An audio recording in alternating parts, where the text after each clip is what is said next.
Таны бяцхан үрсийн адил өхөөрдөм жалууд хүүхдийн төв сувлалд усан ториндог. Гэхдээ тэд төрсөн аав ээжийнхэн биш, асрагч багш нарын хайрын донд хүн болсоор байна.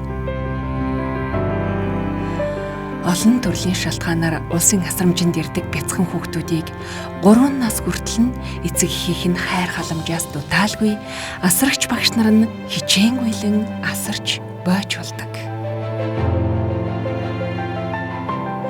Хүүхдүүдэд өөрийн гэршигэн орчин юунаас илүү чухал вүлээ? Unitel Group харилцагчтайгаа хамтран шинэ жилийн баяраар тэдэнд гэршигэн халуун дулаан мэдрэмж төрүүлэх орчныг бэлгэллээ. Хүүхдүүдэд маань өөрийн гэршиг халуун дулаан орчин бүрдүүлж шинэ жилийн бэлэг барьж байгаа Unitel Group болон Unitel-ийн харилцагч нартаа баярлалаа.